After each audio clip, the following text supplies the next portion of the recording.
commence par du football, mais avec des filles qui gagnent. Exactement. Deux clubs Les garçons français. gagnent aussi en ce moment. Oui, mais là on a des filles qui gagnent, le PSG féminin, l'Olympique Lyonnais féminin.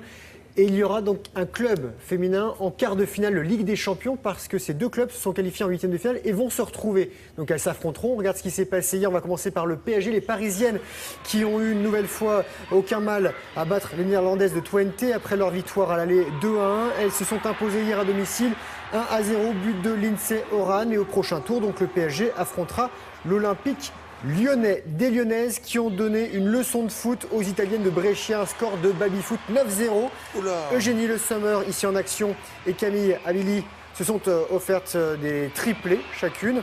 Huitième de finale PSG-Lyon, ce sera les 8 et 12 novembre prochains. Voilà pour le foot féminin. 9-0. 9-0, ça fait mal. C'était 5-0 à l'aller, donc oui. Oui, il n'y avait pas le niveau pour les Italiennes. Du foot côté africain avec la Coupe d'Afrique des Nations, les éliminatoires. On va traverser la Méditerranée avec des Algériens qui, eux, iront en phase finale. Regardez, il fallait surtout pas rater le début du match au stade de Blida au sud d'Alger. Les Fennecs algériens ont éteint les flammes du Malawi dès la première minute. But de Brahimi à la 50e seconde de jeu exactement. Le score final 3-0. L'Algérie enregistre sa 4e victoire en 4 matchs dans ses éliminatoires. À domicile, les Aigles tunisiens ont chassé les Lions sénégalais 1-0. But de Sassi à la dernière seconde. Les hommes d'Alain Giresse sont en tête de leur groupe avec 3 victoires et un nul. Après un mondial calamiteux, le Cameroun retrouve des couleurs. Les Lions indomptables ont plus brillé que les étoiles du Sierra Leone. Victoire 2-0, ouverture du score de Koké. Victoire donc 2-0 pour les Camerounais qui sont leaders de leur groupe. Et dans ce même groupe, les Léopards de la République démocratique du Congo ont croqué les éléphants de Côte d'Ivoire 4-3. Dernier but de Bokila, ce qui vaut bien une petite danse. Voilà, on l'attendait cette danse. Dans l'ensemble des matchs, j'ai regardé, voilà, c'est celle-ci qu'on voulait voir.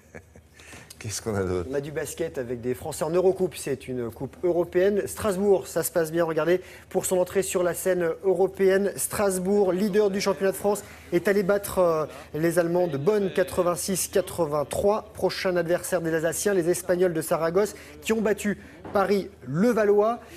Autre victoire, courte victoire de Nancy, cette fois en blanc, face aux Tchèques de Nimburg, 78-76. Mercredi prochain, les Lorrains iront à Rome. Du handball, le PSG a chuté à Chambéry d'un petit point, 33-32, 6e journée du championnat de France. Deuxième défaite du club de la capitale ici en blanc. Chambéry 6e, le PSG 3e, derrière Nantes leader et Montpellier donc deuxième. Un petit mot de hand féminin, Metz double champion de France. Premier du classement, a battu Nancy 26-25. C'est également en championnat de France, c'était la 6e journée aussi pour les filles. Et pour terminer, Alizé s'est pris vent au Luxembourg, cornet soufflé par la néerlandaise Bertens, 73e du classement. La française Alizé Cornet, donc 21e, mieux classée, pourtant s'incline lourdement dès le deuxième tour, 6-2, 6-3. Et avec donc l'élimination de Cornet et de Parmentier, il n'y a plus de Français sur les cours au Luxembourg. Voilà. Elle était mise à la bonne hauteur, la caméra. Oui. Là, c'est intéressant.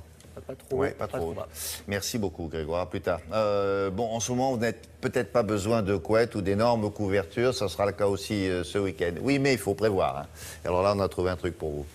While my boat is drifting away.